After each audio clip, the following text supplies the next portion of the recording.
The world around Rahman was completely dark.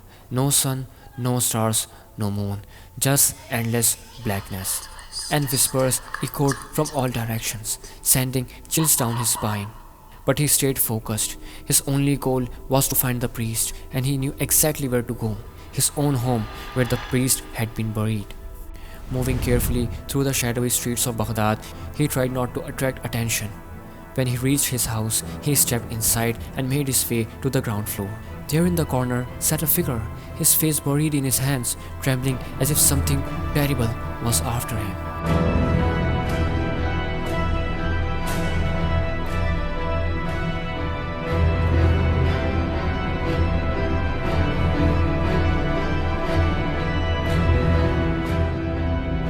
Yohanun! Rahman's voice was barely above a whisper, yet it echoed unnaturally in the silence.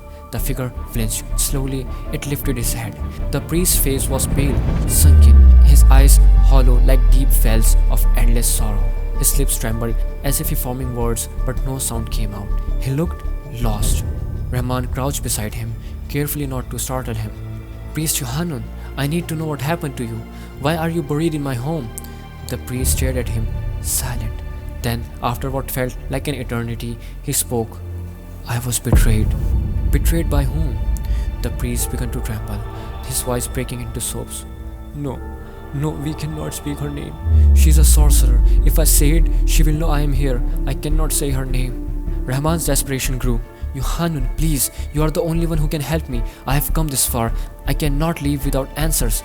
The priest lifted his gaze, his eyes hollow and filled with fear. Tamina ibn Almat, the queen of Baghdad, she is behind all of this.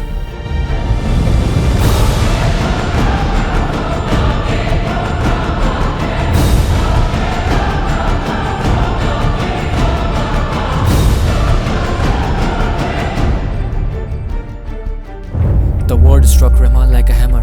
His heart pounded. He couldn't believe what he had just heard. Before Rahman could make sense of the word, the priest began speaking hurriedly.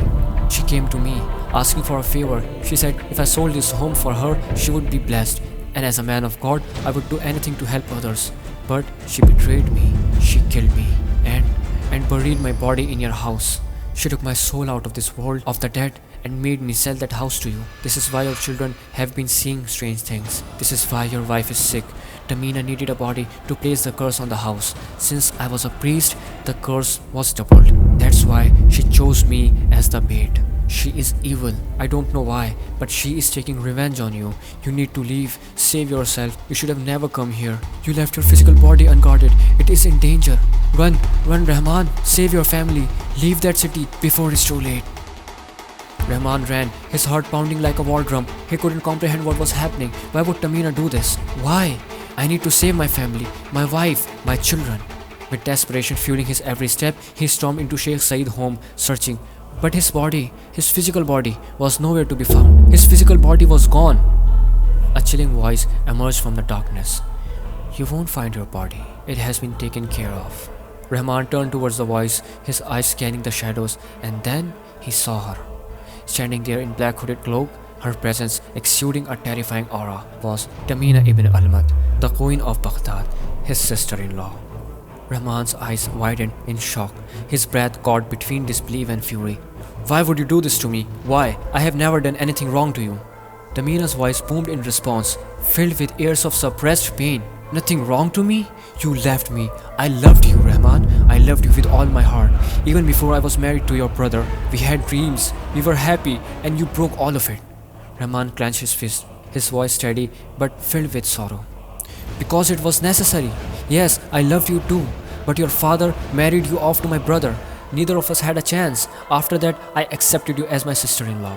But you wanted more. You wanted a relationship even after marrying my brother. I couldn't do it. It would have shaken the palace, the kingdom. So I left. I left the palace to sever all ties with royalty. If I had stayed, you would have found a way to come to me. I had to let you go. You should have done the same. Tamina's expression twisted with rage, her voice shaking with fury. Let me go? You don't know how many years I waited for you, how many nights I longed for you, and then you abandoned me. And when I heard you had married another woman, it killed me from the inside. I wanted revenge. You live a happy life in the slums while I rot in royalty? No, I wanted to destroy destroy you from the core. She took a step forward, her eyes gleaming with vengeance. Once you are gone, I will kill your sick wife. I will kill your children, and only then will my revenge be complete. Hearing those last words sent chills down in Rahman's spine. No, you wouldn't do this to them. They have nothing to do with it. You want revenge? Kill me. Just leave them alone, please. I beg you. Tamina's lip curled into a sinister smile. That's exactly why they have to suffer. Because they belong to you, and I will destroy everything you love. Before he could react, she whispered in an ancient tongue and blew it onto his face. A sudden, violent dizziness hit him. His vision twisted, his lump turned into stone. The world around him shattered into darkness. After eternity, he woke up again, trying to make sense of the world. Bright light filled his eyes. Was he back? Was he alive? He was sure he was back in the normal world, but something was strange. He couldn't move his body, as if he was paralyzed. He couldn't speak anything, as if he was mute. He could only move his eyes, and he could only listen. But all he could listen is the sound of crying. Wait, this voice sounds familiar. It was the voice of Shahrazad. She was crying. He tried to move his head, but could not. He tried to speak, but could not. He could see his brother, Harun al-Rashid, the king of Baghdad. Tears were running down his spine. He could see his kids. They were all crying, shouting. And then he saw her, Tamina. She stood with the others, her face calm. Shahrazad clung to her, sobbing, crying in her arms. He tried to call her, warn her, but no words would come out of his mouth. Desperately he looked around, just with the moving eyes. Tall trees, stone slabs, a graveyard. No, dread hit him like lightning. He felt the surface he was laying down on, a coffin. He was being buried alive. He screamed inside his head, but his body wouldn't listen. The coffin shifted. It was being lowered. Hassan, Ali, Harun, my brother, listen to me. I'm alive. Help me. It was Tamina. She did all this. Save me. I'm alive. Help me. But no one was there to listen to his words.